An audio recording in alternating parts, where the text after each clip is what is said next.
Assalamualaikum warahmatullahi wabarakatuh.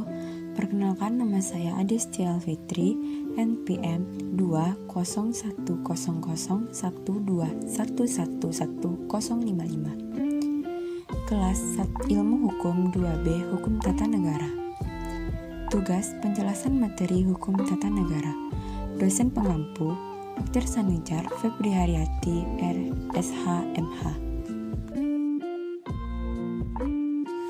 Baiklah, saya akan menjelaskan materi yang pertama, yaitu sejarah Belanda masuk ke Indonesia.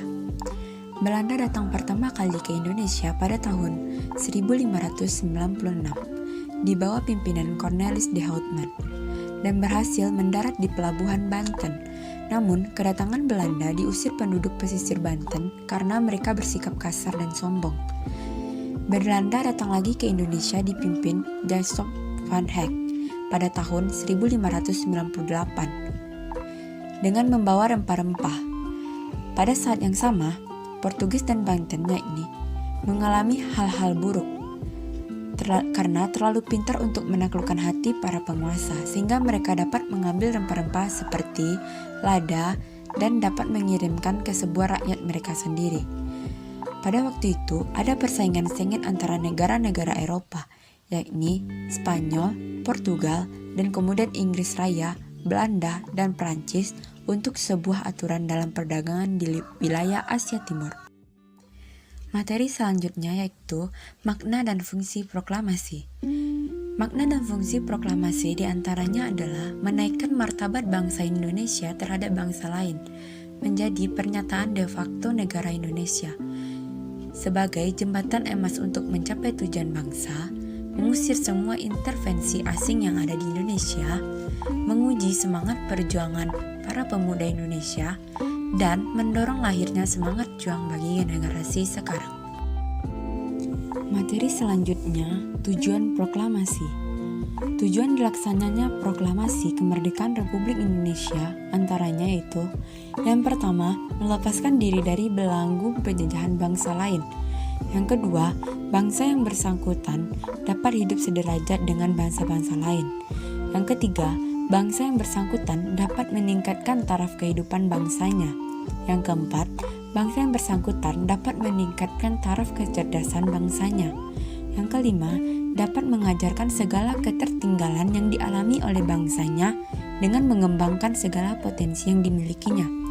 Dan yang keenam, mencapai tujuan nasional bangsa.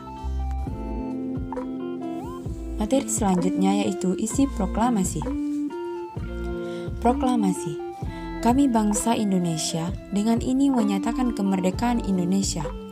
Hal-hal yang mengenai pemindahan kekuasaan dan lain-lain diselenggarakan dengan cara seksama dan dalam tempo yang sesingkat-singkatnya.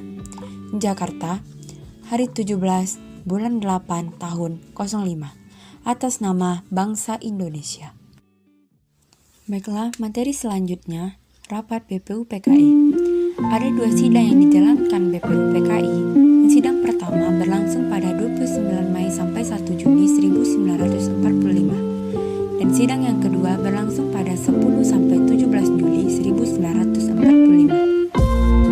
Dari sidang pertama ada 3 tokoh perumus Pancasila. Di sidang kedua ada 7 orang yang terpilih untuk merancang isi Undang-Undang Dasar. Selanjutnya, BPU PKI merupakan singkatan dari Badan Penyelidik Usaha-Usaha Persiapan Kemerdekaan Indonesia. Adapun dalam bahasa Jepang, BPU PKI dikenal sebagai Dekoichi Jonbi Chosakai. BPU PKI dibentuk pertama kali pada 1 Maret 1945. Kala itu, lembaga BPU PKI dibentuk oleh pemerintah Jepang. Ketuanya adalah Regimen Medio-Diningrat dan wakil ketua Imamase Yoshio atau Jepang dan Shioresu. Tujuan dibentuknya BPU PKI yang utama adalah untuk mempelajari dan menyelidiki hal penting yang berhubungan dengan pembentukan negara Indonesia merdeka atau mempersiapkan hal-hal penting mengenai tata pemerintahan Indonesia merdeka. BPU PKI beranggotakan 67 orang yang terdiri dari 60 orang Indonesia dan 7 orang Jepang yang bertugas mengawasi. Kurang lebih 4 bulan berdiri, BPU PKI kemudian dibubarkan pada 7 Agustus 1945. Hal itu dikarenakan tugas-tugasnya sudah selesai dilaksanakan. Terima kasih.